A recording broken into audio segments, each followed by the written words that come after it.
The MGC 7x7 is the final addition to the MGC line, and quite a long-awaited one. I originally speculated this would come out in February or March time in my cube release predictions for 2020. Well, finally, I think it was released beginning of September, or no, end of August. Sorry it's taken so long to review it, but yeah, it has. Hopefully I'll get this channel back up and with regular videos soon. But on the subject of the MGC 7x7, so it comes in at £25, which is much cheaper than, well, not to the same scale as the difference between the AoFu and the MGC, but it's cheaper than the Spark, which is 35, and we don't bother stocking the AoFu or the Haze anymore because the Spark's just better. So it weighs 199.6 grams, which is fine. I think that's about average for a 7x7. I suspect the Spark is slightly lighter, and it's slightly bigger than the Spark at 67.8 millimeters. So yeah, slightly bigger than the Spark, but to be honest, I think that's a good thing. I think after playing with the MGC a bit, doing some solves on it, I think the Spark is actually too small. And yeah, I mean, if you like smaller cubes, then the Spark's still a very, very good option. So in terms of the turning, it, just like all 7x7s, it has a slightly faster outer layer, but that's no problem, and it's slightly wider, unsurprisingly. It has the corner cutting you need on a 7x7. I'll give the figures on the screen at the end of the video before I do myself on it.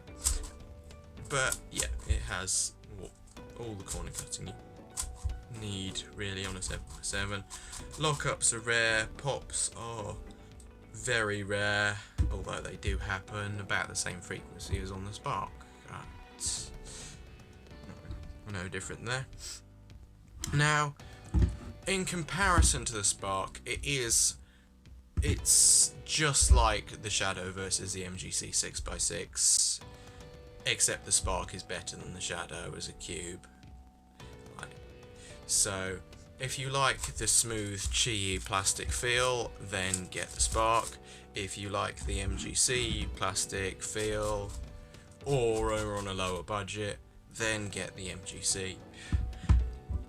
Personally, I prefer the MGC feel, and I think this will be my main 7x7. It's just a shame that it fell off my market stall, and one of the pieces got slightly damaged, because that's a bit annoying. So the pieces are slightly different. They don't lock in, so there's not very little friction, only what's necessary to prevent it being unstable. It's basically the same with the Spark, though. Not much difference there. The middle piece digs very deep into the cube, locking in. In fact, I think it locks into the corner, because it was quite difficult when I disassembled this a bit to get it back in, because it does go right in with a pretty sizable torpedo into the center. I'm not going to bother getting it out and showing you, but yeah, it's a very nice mechanism. It works fine. It is essentially what the AoFu GTSM should have been, just as the MGC 6x6 is what the AoFu GTSM should have been. And it really is just like the Shadow versus MGC 6x6, except the Spark is slightly better, and I think slightly more people will prefer the Spark over the MGC 7x7 than would prefer the Shadow over the MGC 6x6. But I think we will have a lot of top solvers switching to the MGC 7x7. So essentially, if you want to get into 7x7, I would probably recommend the MGC 7x7, considering that it's £10 cheaper than the Spark, and in my opinion, slightly better. I think there will still be some people who prefer the Spark, and that's fine, but considering it's £10 more expensive, if you're new to 7x7 and don't know what you want, then you might as well get the MGC. It's quite significantly better than the likes of the AoFu V2M and the Yushin Magic 7x7 on the cheaper end, and there's only really one competitor and it's more expensive, so you might as well get this one.